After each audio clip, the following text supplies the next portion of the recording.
Olá, a partir de agora você é nosso convidado a acompanhar uma conversa com o senador Raimundo Lira. O nosso tema, a princípio, reforma política, né, senador? Vamos por aí, vamos, né? Por aí. Para que possamos dar o máximo de informações aos telespectadores da TV Senado. Isso, porque a gente elencava os temas antes da gravação e realmente assunto é o que não falta.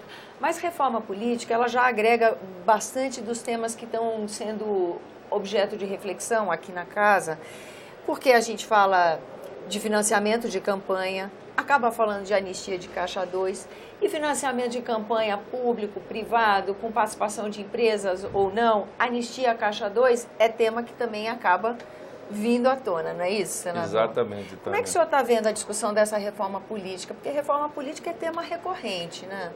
O que o Brasil precisa aprender, especialmente a classe política, é que nós precisamos, sempre que o Congresso Nacional toma uma decisão em relação à reforma política, que ela seja sempre um avanço, sempre uma melhoria, sempre uma modernização, sempre em direção às melhores aspirações do povo brasileiro. Em 1992, nós perdemos uma grande oportunidade nos anos 90, né, na década de 90, quando instituiu-se no país a reeleição para presidente da República, a reeleição para governador, a reeleição para prefeitos. A reeleição em si já era uma mudança que não cabia no país. Nós não tínhamos tradição de respeito absoluto à vontade do povo e respeito absoluto ao dinheiro público. Então nós instituímos essa...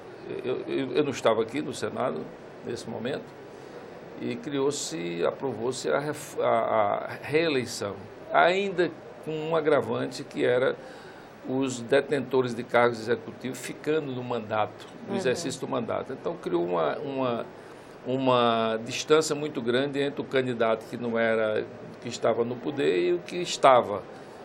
E isso fez com que o candidato da oposição passasse a disputar não com o candidato a governador, não com o candidato a prefeito ou ao presidente da República, mas disputando contra a União, a força da União, a força do Estado e a força do município. Então isso contribuiu de forma decisiva para que as campanhas brasileiras se tornassem as mais caras do mundo. Tanto é que os preços dos marqueteiros no país ficaram astronômicos, porque quem ia pagar o governador, ou seja, o Estado, quem ia pagar o presidente da República, ou seja, a União, quem ia pagar era a prefeitura e não os candidatos. Daí a origem desse problema, por que campanhas tão caras no Brasil, né?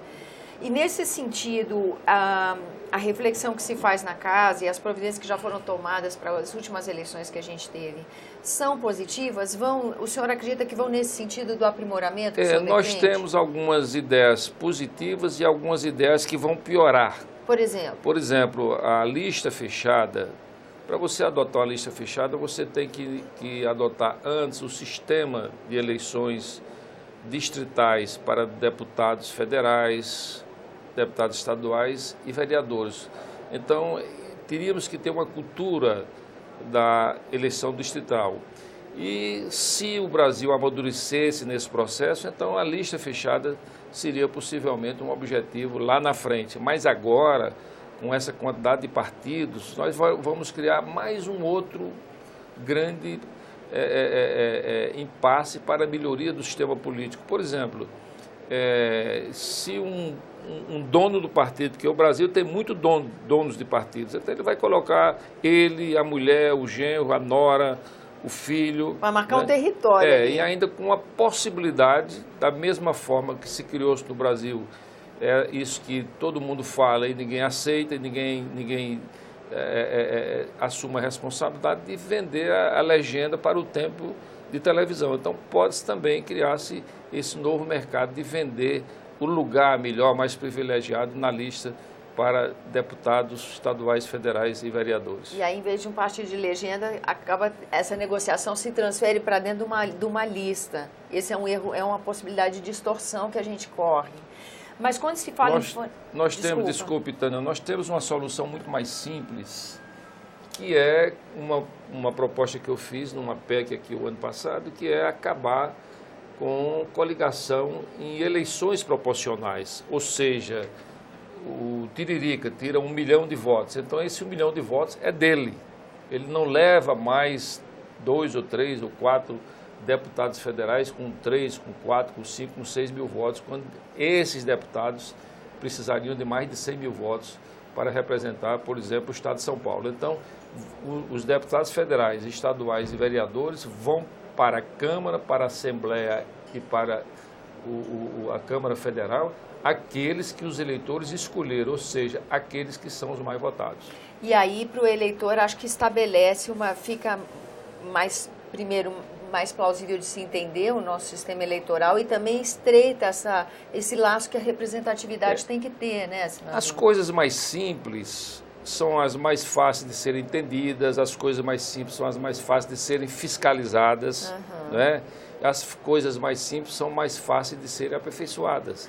É isso que nós precisamos, melhorar sempre na direção de aperfeiçoar o processo. E a tramitação dessa proposta de emenda à Constituição que o senhor se referiu, que é de sua autoria, como é que está a tramitação? Eu fui relator, né, mas ela passou aqui pelo Senado, voltou para a Câmara, mas ficou lá, ela está guardada na prateleira e realmente não temos sinal de que vai ser votado. Por quê?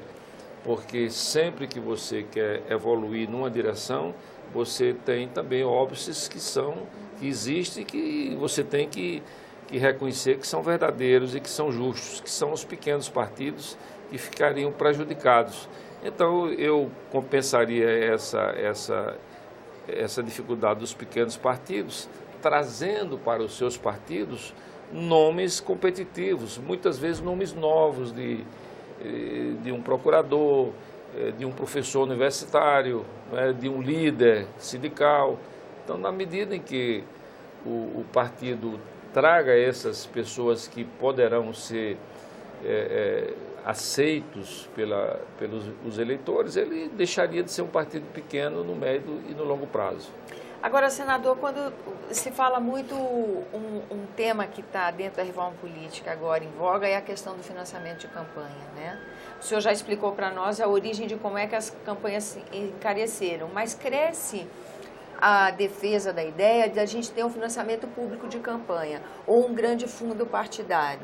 E aí, primeiro, o que o senhor acha dessa ideia do financiamento nós temos, nas últimas eleições, tivemos nas últimas eleições e continuamos ainda, porque não houve as mudanças previstas e propostas, a reeleição para o Executivo, repito, presidente, governador e prefeitos, e tínhamos também o financiamento empresarial de campanhas. Então, poderia ter essas duas coisas no sistema político, né, essas duas variáveis, e não ter o maior processo de corrupção que houve no país, né?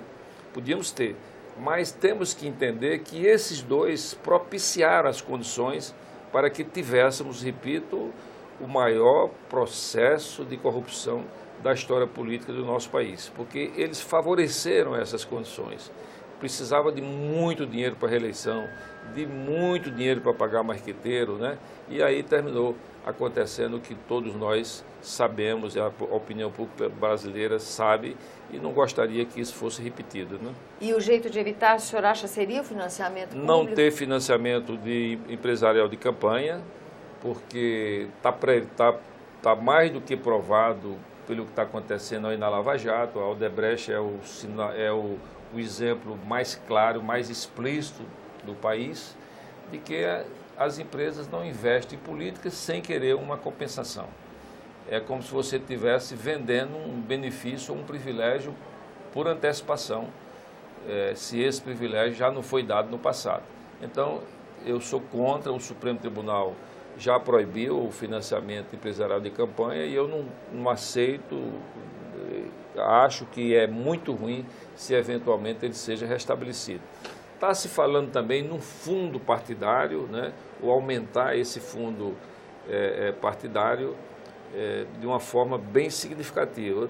Também não é bom, porque numa crise política, institucional e financeira e econômica que o Brasil está atravessando, né? E vamos levar um tempo, nós estamos começando a melhorar, estamos começando a caminhar de forma positiva, mas vamos levar um tempo ainda, alguns anos, para que o Brasil se sinta mais forte, mais robustecido na sua economia e na sua geração de empregos. Então, não seria justo que se pegasse mais 3 ou 4 bilhões de reais e se colocasse na política. A população brasileira, a opinião pública, com certeza não iria receber isso com agrado de maneira nenhuma. Então nós temos que fazer aquilo que eu falei no começo, o sistema político evoluir, melhorar, mas sempre em direção daquilo que espera a opinião pública brasileira. Agora, o senhor citou aí alguns ingredientes que juntos colaboraram para uma distorção das relações entre poder público, empresas, e a Lava Jato tem mostrado a todos nós ao longo desses 3 anos de trabalho. E uma das distorções que ficou aí, que agora elas voltam com força total à discussão, é a questão do Caixa 2. Anistia ou não de Caixa 2, agora que o Supremo Tribunal Federal entendeu que há, inclusive, a possibilidade de se constatar lavagem de dinheiro até mesmo em caixa oficial, no Caixa 1. Como é que o senhor acha que fica essa questão? Eu sou contra, terminantemente contra a anistia do Caixa 2, porque Caixa 2... são recursos oriundos da sonegação fiscal ou da propina. Então, o projeto de anistia, ele foi imaginado, foi criado pelos legisladores, né, historicamente, culturalmente, para corrigir injustiças.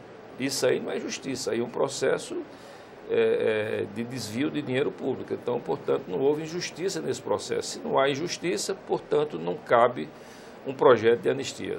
Tá certo, senador. Eu agradeço a sua presença aqui no nosso programa e agradeço também a você que nos acompanha. Lembrando que esse é o programa Argumento e você é o convidado da nossa TV Senado a fazer sugestões e críticas ao nosso trabalho. Para isso, 0800 61 2211, que é uma ligação gratuita. Lembro você que há a possibilidade de rever esse e outro dos nossos programas usando o endereço eletrônico senado.leg.br/tv. Até a próxima.